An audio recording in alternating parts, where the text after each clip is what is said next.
Today's video, ako ay isang cleaner, pansamantala lamang.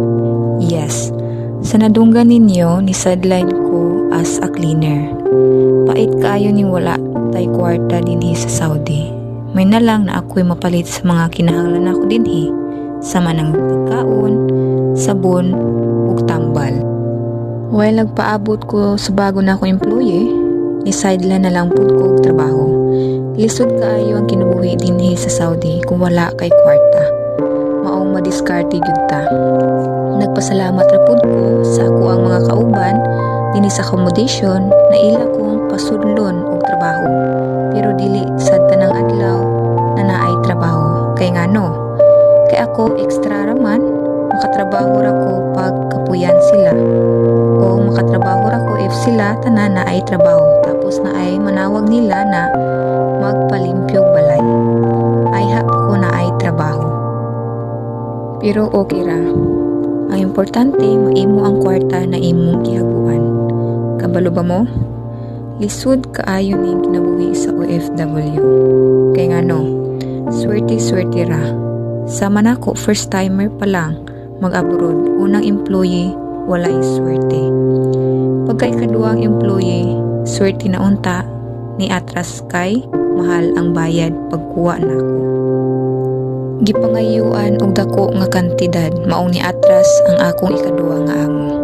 Plus, gisusulan pag istorya sa ako ang kapwa kadama or itawag nato gihimuan tag istorya samot wala na noon ko gikuha.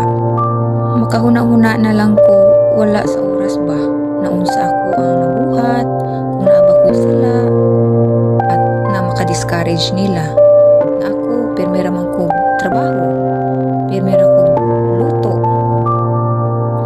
Masyak na lang tag pinakalit kung nabatay na buhat nga maka-discourage nila. Pero sige lang, saon taman wala man tay mahimo, mas kituuhan man nila ang unang kadama na mas una pa kanako. Di pud ko makapangutana kung unsa man gani akong sala, kung naba ko'y nabuhat. Itungod na naman ko diri sa agency, gikuha na ko balik. Pero no choice. Tama na ta sa nganga, tama na ta sa hilom. Kung chatan pod, inon putag, wala kay problema na ako ilin. Ganahan kay kunimo, ayaw ka balaka, kwaunti ka. Kwaunti kag balik, ngita ko paraan. Di pod ko makaingog, mutuo ko sa iyang istorya. Di kong buto na unaon, mga kwartaan man po sila. Kwartaan man po siya. So, dali ra ko niya makuha. Kung sa man gani, kung sa panakadako nga kantidad na gipangayo sa agency, di ba? Dili nang ta niya pabuton pag ila kaadlaw kung ganahan jud ko niya kwaon, di ba? Pero sige lang, wala tay mahimo.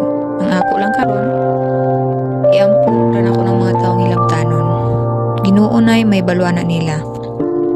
As of now, nagpadayon na gyapon ko pagampo nga makaamo kog buutan ug maswilduan kog sakto. Laban gyapon ko og fighting ra gyapon.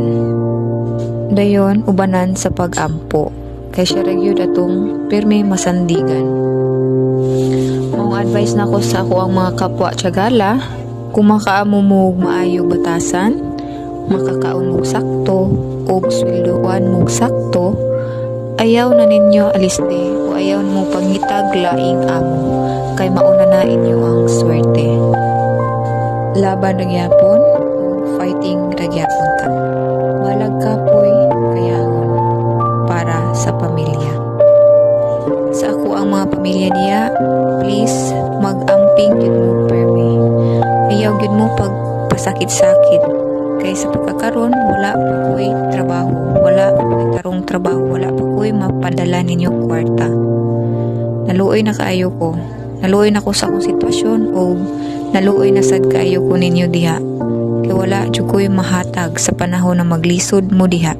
Maong mag-amping gyud mo kay ganahan pa ko makakita ninyo o ganahan pa ko nga makumpleto tatanan.